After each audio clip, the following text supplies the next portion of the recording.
녹화가 안 되고 있었어. 자, 이 배당소득하고 이자소득하고 이 두 개를 우리는 금융소득이다라고 표현하는 거예요. 그래서 자, 우리는 공부한 적이 있으니까 이자소득하고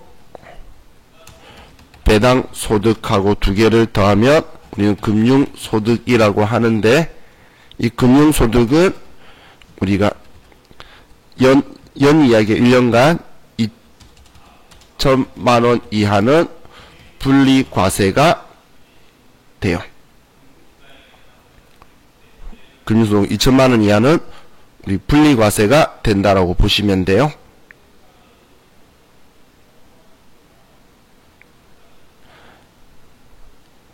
자, 우리 분리과세라는 게 원천징수로 납세 의무를 종결하는 거죠. 자, 외국에서 우리가 이자를 받았거나 배당을 받았어요. 외국 회사에서. 그럼 외국 회사가 우리한테 원천징수해서 우리나라 세무서에 세금을 내줄 일이 있을까요? 그런 회사는 없겠죠, 당연히. 그 말은 곧 외국 원천 소득은 분리과세 당할 일이 없어요. 그래서 외국에서 받은 거는 당연히 종합과세로 들어가게 될 거고, 국내 원천 소득이라는 글자가 이를 나오면 당연한 이야기예요. 분리과세 개념이 원천징수 당해야 되는데 외국 회사는 그럴 일이 없겠죠. 그리고 원천징수 당해야지 분리과세를 이야기할 수 있는 거지. 국내 원천소득인데 분리과세를 원천징수를 하지 않았대. 그럼 분리과세라는 말 자체가 성립이 안 되는 거죠.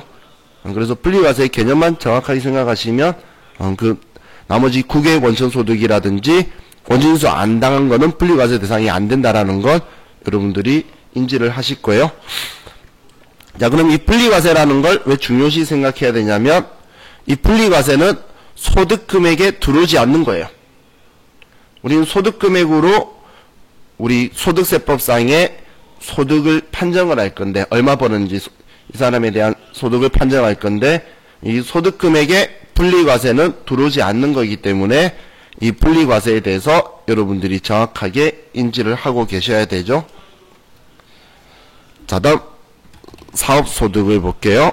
자, 사업소득에서 비과세가 있으면 빼고, 분리과세가 있으면 빼고, 필요경비가 있으면 빼면 사업소득 금액이 되게 될 건데,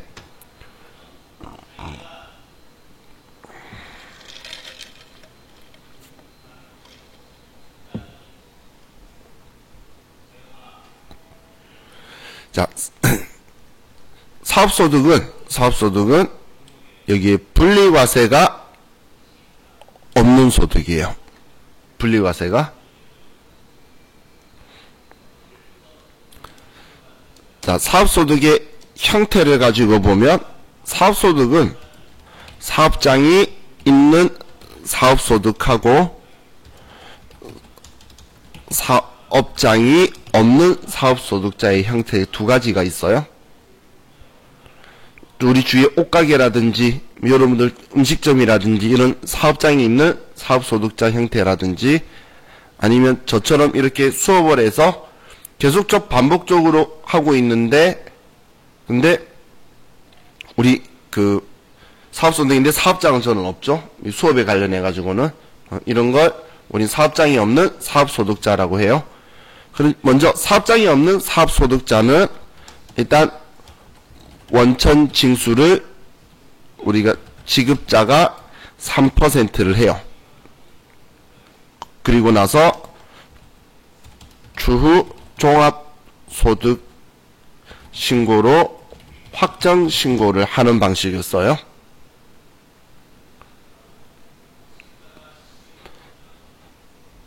제가 돈을 받을 때 100만 원을 받으면 소득세 3%, 지방소득세 0.3%에서 떼이고 돈을 받을 거라는 거예요. 그랬다가 내년에 확정신고를 할 거라는 거예요. 그럼 지금 추후 종합소득 신고를 확정신고한다라는 건 예납적 원천징수라는 이야기죠. 3% 떼이고 나서 납세 의무 종결하는 게 아니잖아요. 전 절대 안 그래요. 전 떼이고 나서 경비 90% 입증 받아내가지고 냈던 거 거의 다 돌려받아요. 야, 그런데 사업장이 있는 사업소득자를 볼게요.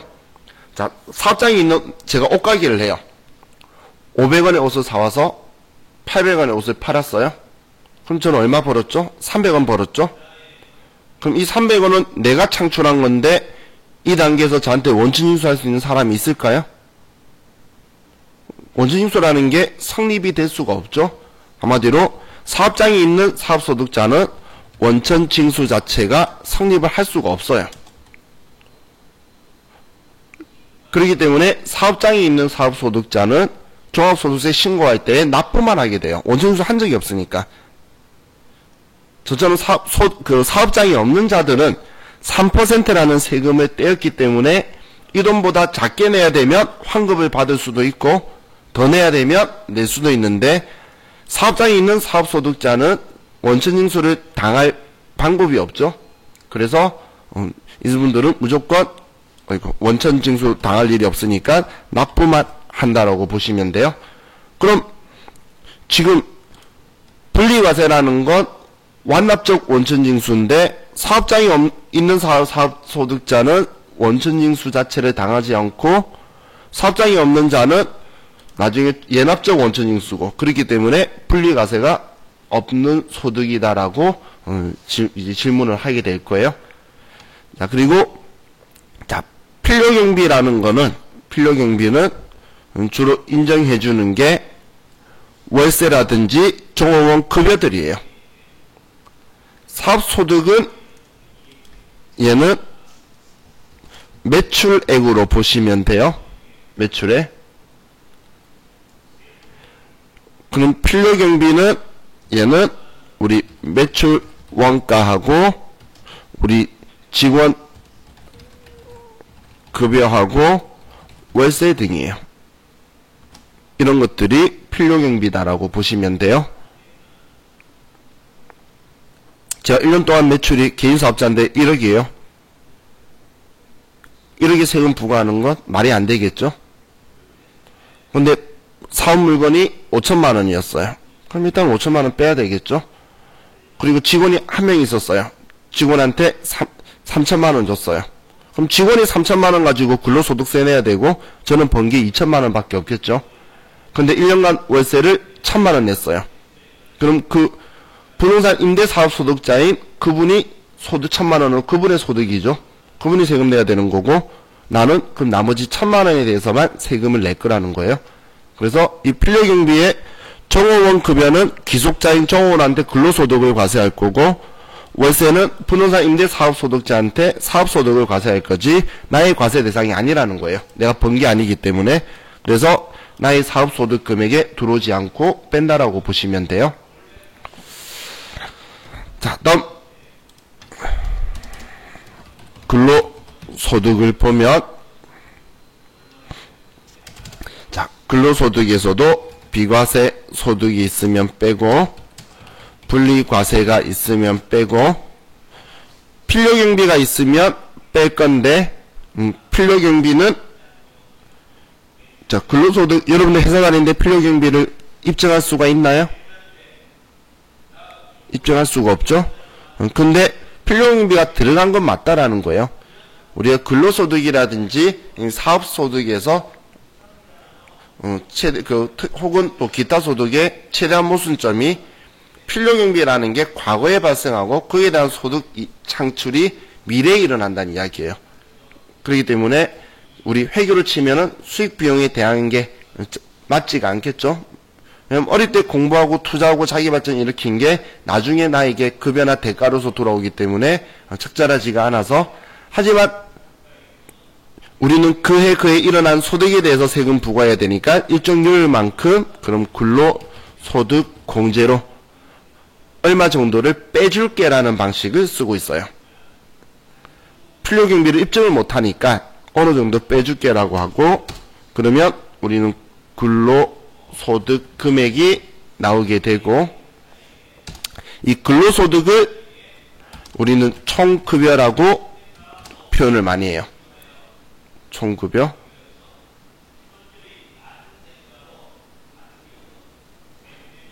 자, 그리고 비과세에서 이야기하는 게 우리 실업급여 있죠? 실업급여는 비과세 대상이에요. 실업급여 시험에 자주 나오는 애니까 한마디로 소득금액에 안 들어온다는 이야기예요. 소득금액에.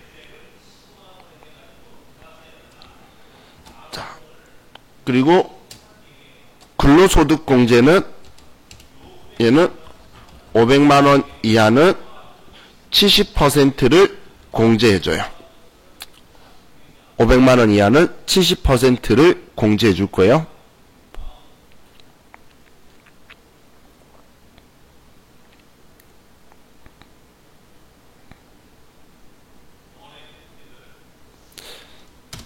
자, 다음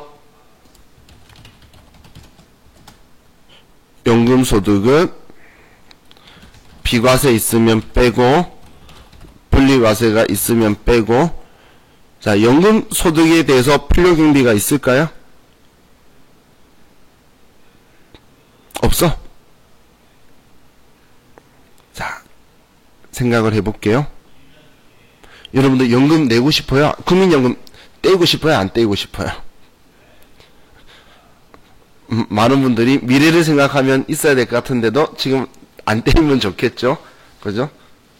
제 친구가 얘네 그러더라고. 누구는 받고 나는 안 받으면 소주값이라도 없을까봐 있는 게 좋을 것 같은데 실질적으로는 안 내고 싶다. 근데 안 내고 싶어 하는 이유가 뭐냐면 나의 기회비용이 날아가기 때문이죠. 그 돈 가지고 지금 당장 내가 필요한 다른 거에 쓰는 게 더 효율적인데 지금 미래를 준비할 여력이 없는 사람들한테도 당장 그 돈을 지금 떼가고 있다라는 거예요. 그럼 나한테는 그런 기회비용이나 많은 것들이 날아가고 있는데 그걸 우리는 필요경비 없다라고 표현할 수는 없는 거예요. 그렇기 때문에 연금도 우리는 필요경비를 입증할 수가 없기 때문에 연금소득공제라는 걸 해주게 될 거예요. 연금소득공제. 그럼 이 연금소득공제를 빼면 그러면 연금소득 금액이 나오게 될 건데 이때 자 우리가 사적 연금 소득이 소득 금액이 아니에요. 소득이 1,200만원 이하면 선택적 분리과세가 가능해요. 선택적 분리과세가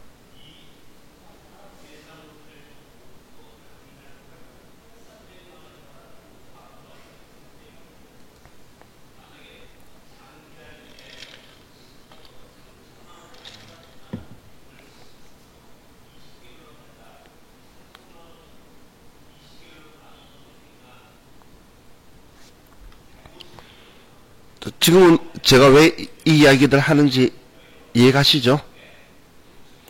전 세무 이급할 때는 이야기 안 하고 수업해요. 지금 여러분들 한번 들으신 거라서 나중에 얘네들이 필요하다는 걸 알고 있죠? 자, 다음 기타 소득에는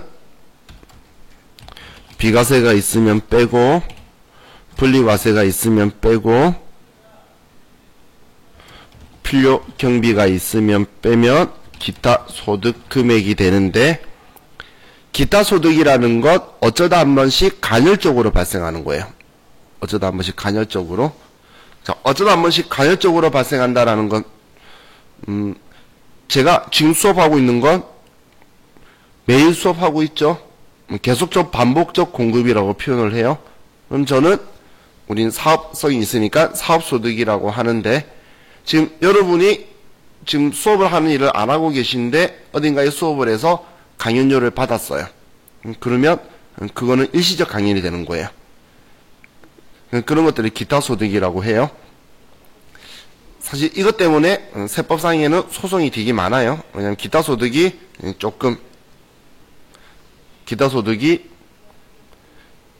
세금이 좀 낮아요.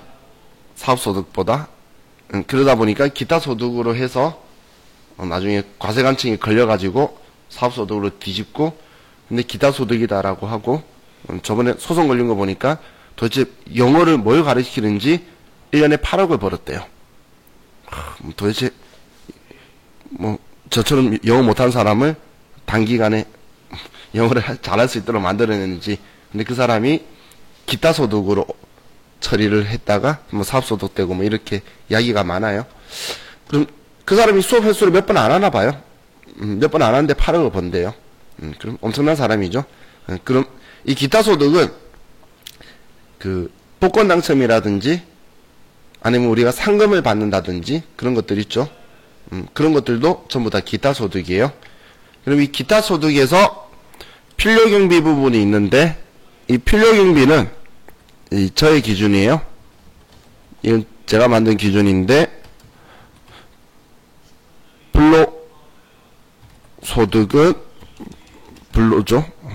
소득은 우리 실제 필요경비만 인정을 하고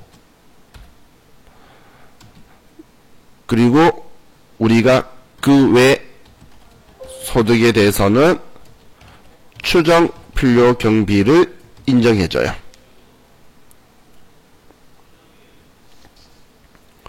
그 외 소득들은 추정 필요 경비를 인정을 해주는데 이 추정 필요 경비가 우리 뭐 입주 지체 상금이나 이런 거는 80%고 뒤쪽에 정리할 거니까 그리고 원고료나 아니면 일시적 강연은 60%를 인정을 할 거예요. 자, 이렇게 생각하시면 돼요. 로또 노동이 들어갔나요? 로또 당첨금이? 그 뭐 특별한 노동이 안 들어갔죠? 뭐 경마, 경륜 이런 것도 잘 걸리는 거 아니니까 기타 소득인데 이런 거는 실제 필요 경비만 인정하겠다는 거예요. 그럼 실제 필요 경비만 인정하면 뭐 로또에 1억 당첨되면 로또 사기 위해서 1,000원이라는 돈은 들어갔죠?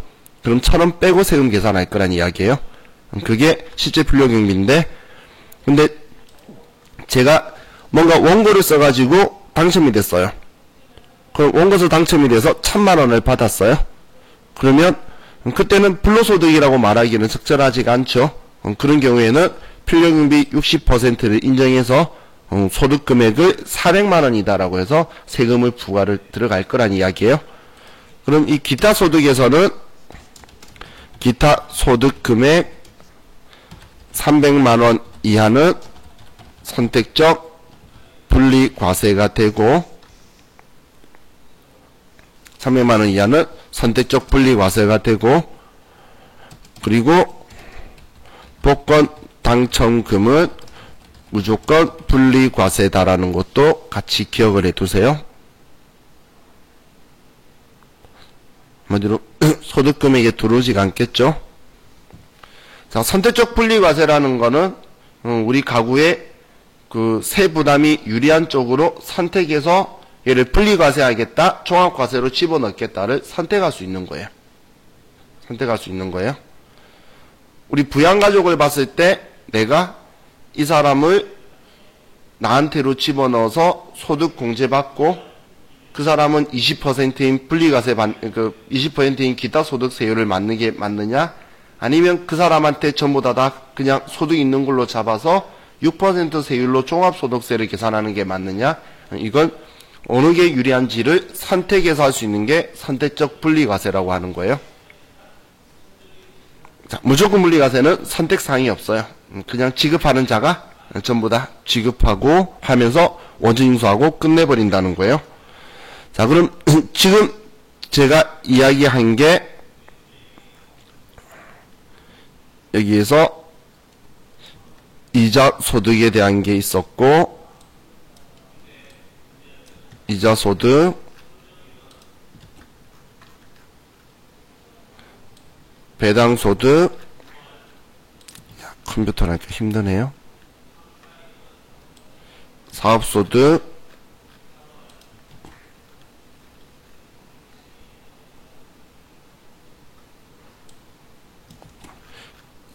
연금 소득 근로소득이 빠졌네.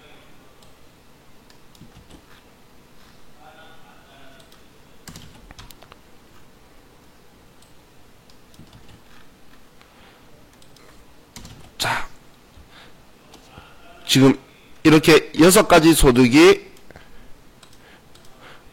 얘네들이 종합소득이고 얘네들이 쭉 계산되면 얘네들의 합이 종합소득 금액이다라고 표현하는 거예요. 얘네들의 합을 종합소득 금액이라고 하고,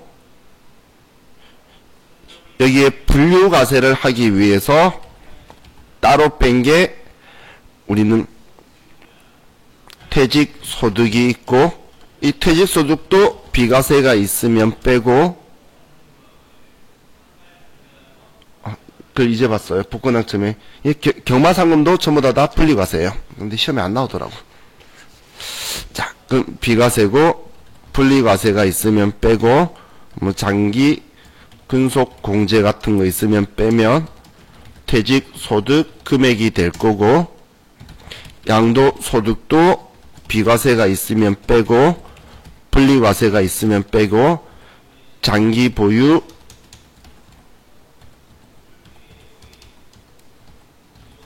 특별공제가 있으면 빼면 양도소득 금액이 되게 될 거예요. 양도소득 금액이.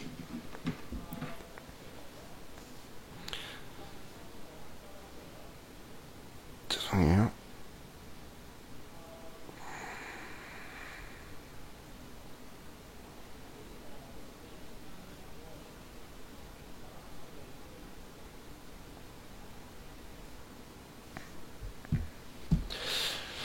자, 그럼 지금 여기에서 지금 2배 4금 연기라고 말하는 이걸 다 합치면 종합소득 금액이라고 말하는데, 이 종합소득 금액에다가 퇴직소득 금액, 양도소득 금액까지 전부 다 더해서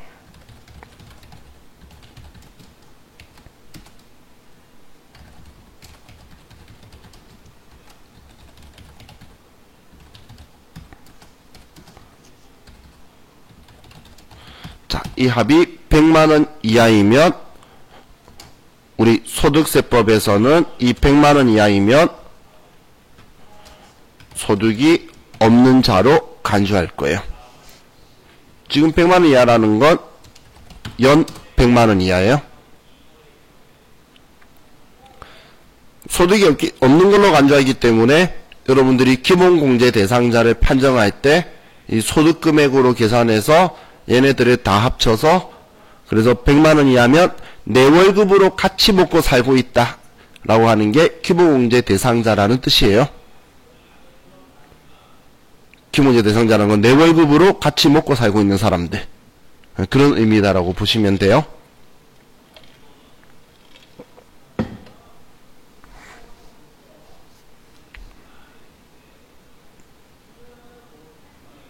자, 그럼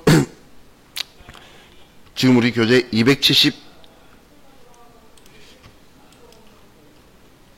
279페이지에 있는 내용을 봤는데, 자, 아래쪽에 종합소득의 기본세율 적혀 있는 것 있죠?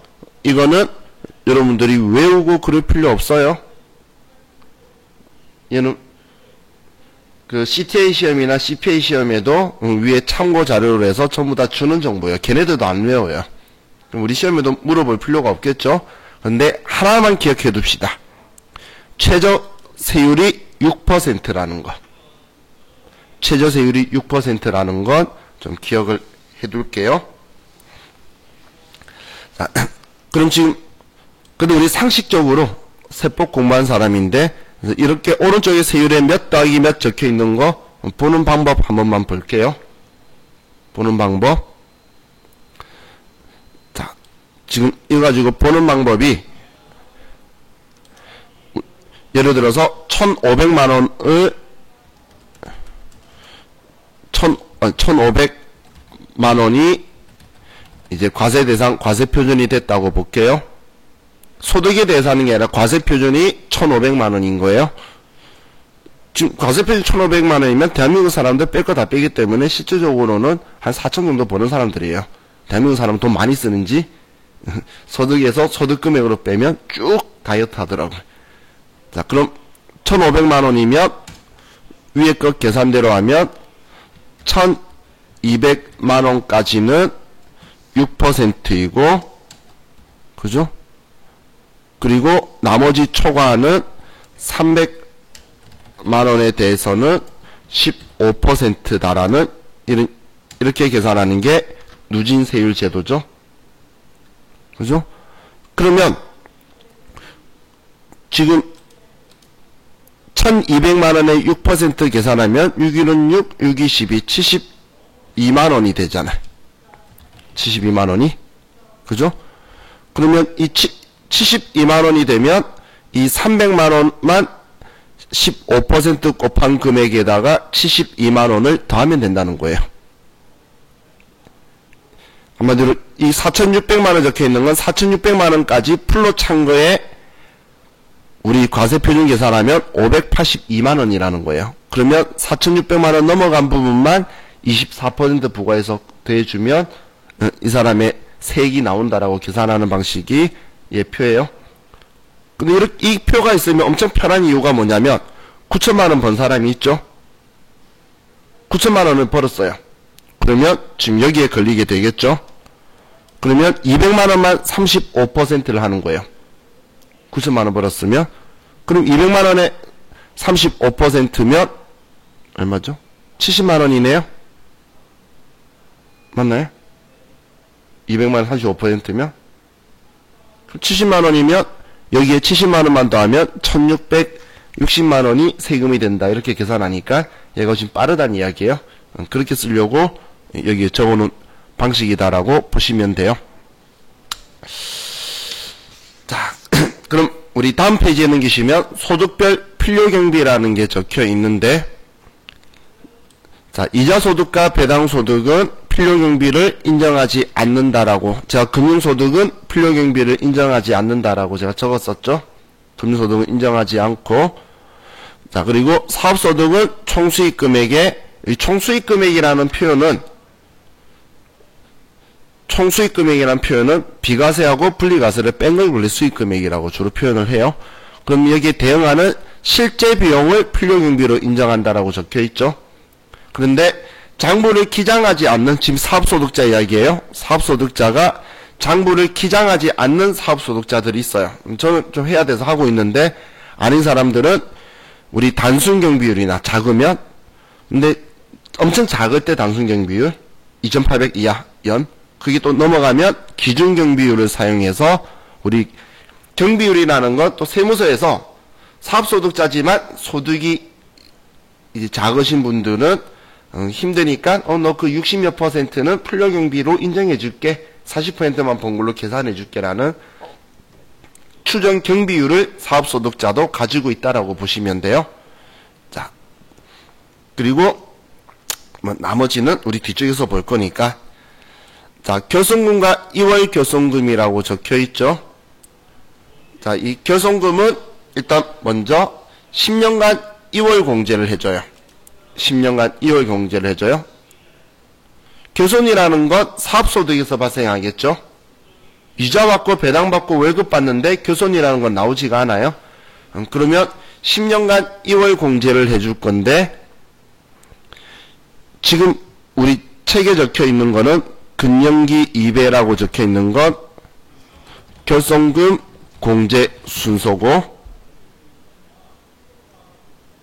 교손금 공제 순서고, 2월 교손금은 제가 앞자만 딸게요. 4금 연기 2배 순서로 할 거예요. 앞에 사업소득만 하나 더 붙은 거예요. 과거에 사업소득으로 손해본 거는 올해 사업소득이 교손이 아니라 이익이면 그걸 먼저 할 거란 이야기예요. 둘 다. 자, 그럼 우리 사업하다 보면 둘 다 있을 수가 있겠죠.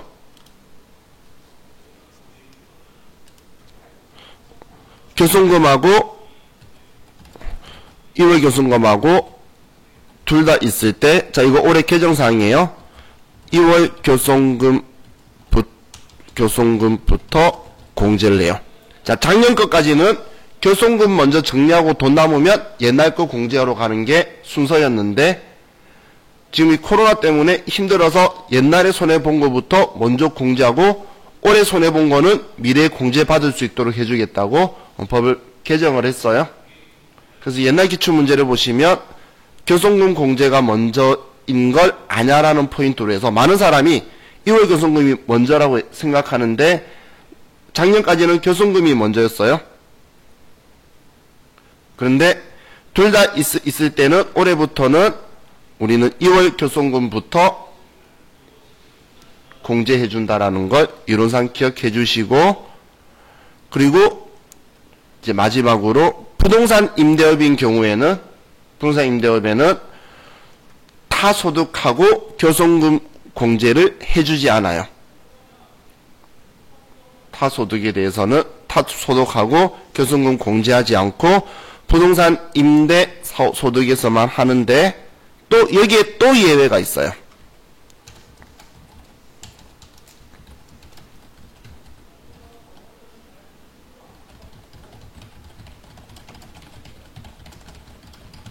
자, 주택 부동산 임대업은 타소득에서 공제가 가능해요.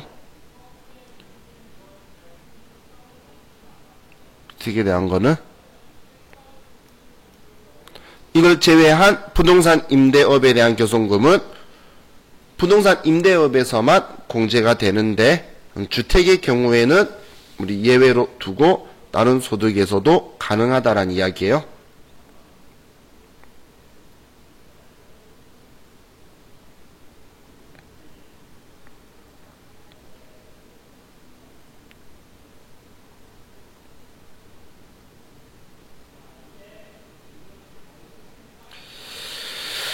자, 우리 이번 시간은 여기까지만 하고